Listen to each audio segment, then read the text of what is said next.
Hello everyone, welcome to my channel. কি রান্না করিতে আপনাদের সবাইকে স্বাগত। আশা করি আপনারা সকলে ভালোই আছেন। আমি আজ চিংড়ি মাছের ঝাল চচ্চড়ি আপনাদের সঙ্গে রেসিপিটা শেয়ার করব। রেসিপিটা বানাতে যতটাই ইজি, খেতে একদম স্বাদের হয়ে থাকে। তাহলে চিংড়ি মাছের ঝাল চচ্চড়িটা আমি কি দিয়ে বানাবো আর কি মশলা দেবো ওটাও দেখে নিন, আর এটা আপনারা বাড়িতে একবার ট্রাই করতে পারেন। তো আমি এটা 200 গ্রাম চিংড়ি মাছ নিয়ে নিয়েছি। চিংড়ি মাছটা একটু বড় বড় সাইজের আছে। এটা ভালো করে কেটে পরিষ্কার করে এর যে পেছনের নালিটা ওটাও আমি বের করে দিয়েছি। ওটা বের করা না অত্যন্ত প্রয়োজন, তাই জন্য আমি ভালো করে সাফ করে নিয়ে নিয়েছি। আর এটাতে আমি লবণ আর হলুদ মাখিয়ে রেখেছি, আর আমি হাফ লেবুর রসও মাখিয়ে রেখেছি। কারণ এটা আমি দেখাই না, আমি বলে দিলাম।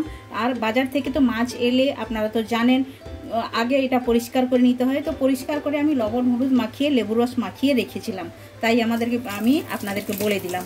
এটা আপনারা প্রথমেই করবেন, তাহলে চিংড়ি মাছের যে একটা স্মেল থাকে ওটাও চলে যাবে আর খেতেও ভালো হয়। লেবুর রসটা অবশ্যই ট্রাই করবেন। আর এটাতে যে মশলাগুলো লাগছে ওগুলো আমি এক এক করে শেয়ার করে নেব। মশলার মধ্যে আমি নিয়েছি একটা পেঁয়াজ কুচিয়ে নিয়েছি, একটা টমেটো নিয়েছি, আর দুটো আলুকে সেদ্ধ করে এভাবে মোটা মোটা করে কেটে নিয়েছি। আলু দিয়ে চিংড়ি মাছটা রান্না করব, আপনারা এভাবে একবার ট্রাই করবেন। আপনারা তো সবসময় চিংড়ি মালাইকারি সব কিছু খেয়ে থাকেন। এটা সাধারণ রান্না, কিন্তু খেতে দুর্দান্ত স্বাদের হয়ে থাকে। আর বাড়িতে সবারই বাড়িতে তো মশলা তো একদম ঘরেই আছে, কোনো বাজার থেকে কোনো মশলারই প্রয়োজন নেই। ঘরেই সব কিছু মশলা দিয়ে আপনারা তৈরি করে নিতে পারেন। মালাইকারি বানাতে গেলে অনেক রকমের মশলার দরকার হয়, অনেকের ঘরে থাকে না। তাহলে এই রেসিপিটা আপনারা ট্রাই করতে পারেন, আর অতটাই টেস্টি হয়ে থাকে। আর নিয়েছি আমি সর্ষে বাটা, সর্ষে, আর এটাতে আমি সর্ষে কাজু মিশিয়ে বেটে নিয়েছি, হলুদ গুঁড়ো দিয়ে বেটে নিয়েছি। আর এটাতে আমি মিক্সড করব এখন ধনে গুঁড়ি আর জিরের গুঁড়ি। এইটাতে আমি মিক্সড করব। 1 টেবিল স্পুন ধনের গুঁড়ি দিলাম, আর দেব হাফ টেবিল স্পুন জিরের গুঁড়ি দিলাম, দিয়ে এর সঙ্গে একই সঙ্গে মিক্সড করে নেব, সর্ষের সঙ্গে মিশিয়ে নেব। আপনারা এইভাবে সব একসঙ্গে দিয়েও পিষতে পারেন, কিংবা গুঁড়ি থাকলেও সর্ষেটা পিষে নেওয়ার পরে এভাবেই করে মিশিয়ে নিতে পারেন, কিংবা গোটা জিরে আর গোটা ধনে দিয়েও সর্ষের সঙ্গে একই সঙ্গে পিষতেও পারেন। তাহলে চলুন, এই মশলাটা আমি মাখিয়ে নিয়েছি। এখন চলুন চিংড়ি মাছটা ভেজে নেওয়া যাক।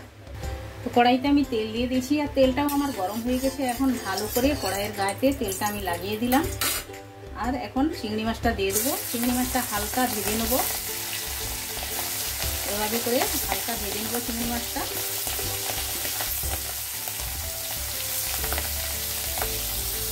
চিংড়ি মাছটা হালকা করে ভেজে নিয়েছি, এখন আমি তুলে নেব। এভাবেই করে ভেজে নিতে হবে, আর বেশি ভাজা চলবে না। এই কড়াইতে আমি আলুটাও ভেজে নেবো, সেদ্ধ করা আলুটা একটু হালকা ভেজে নেবো, তাহলে খেতে ভালো লাগবে। আর এই ভাজাতে আমি একটু লবণ ও হলুদ অ্যাড করে দেবো।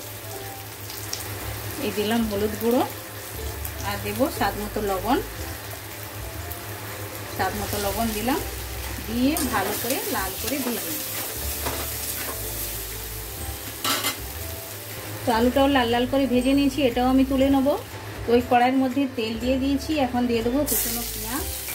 পেঁয়াজটা আমি ব্রাউন করে ভাজবো, আর এটাতে দিয়ে দেবো একটা তেজপাতা, দিয়ে ভালো করে ভেজে নেবো পেঁয়াজটা। একদম সাধারণ রান্না, এভাবে আপনারা বাড়িতে ট্রাই করতে পারেন। এটার মধ্যে কোনো বাইরের আলাদা কোনো কিছু মশলা নেই, একদম ঘরে থাকা মশলা থেকেই এটা বানানো। আর আপনারা চ্যানেলে আসুন, চ্যানেলে অনেক রকমের রেসিপি আছে, আপনাদের ভালো লাগবে, আপনারা দেখুন। আর আপনারা অনেকেই ভিডিও দেখছেন, আমি জানতে পারি আপনারা অনেকেই ভিডিও দেখছেন, কিন্তু আপনারা সাবস্ক্রাইব করেননি। প্লিজ সাবস্ক্রাইব করে নেবেন চ্যানেলটিতে, আমার অনুরোধ রইল আপনাদের কাছে। আর আপনারা সাবস্ক্রাইব করলে আর আমি আগেও ভিডিও বানাতে খুবই উৎসাহিত হব, আর ভালো ভালো ভিডিও আপনাদের সঙ্গে আমি শেয়ার করব। এখন দিয়ে দেবো টমেটো কুচনো টমেটোটা দিয়ে সফট হওয়া পর্যন্ত ভেজে নেবো। আর এখন আমি স্বাদ মতো লবণটাও অ্যাড করে দেবো। লবণটা দেখে দিতে হবে, সর্ষে বাটার সময়ও আমি লবণ অ্যাড করে বেটেছি সর্ষেতে, তাই জন্য লবণটা দেখে দিতে হবে, ভালো করে বুঝে দিতে হবে। এখন আমি দেবো হাফ টেবিল স্পুন লাল লঙ্কার গুঁড়ো, আর 1 চুটকি হলুদ গুঁড়ো দিলাম, দিয়ে এটা একটু ভেজে নেবো ভালো করে, মশলার সঙ্গে কষিয়ে নেবো টমেটোর সঙ্গে। এখন চিংড়ি মাছ আলু ভেজে রাখা একই সঙ্গে অ্যাড করে দেবো, দিয়ে মশলার সঙ্গে একটু কষিয়ে নেবো। হালকা হাতে কষাতে হবে। আলুটা তো সেদ্ধ আছে, যেন ভেঙে না যায়, ওই হিসাবে নাড়াচাড়া করতে হবে। এখন আমি অ্যাড করে দেবো সরষেতে আমি যে মশলাটা মিশিয়ে রেখেছিলাম ওইটা পুরোটা অ্যাড করে দিলাম। আর একটু জলও অ্যাড করব আমি।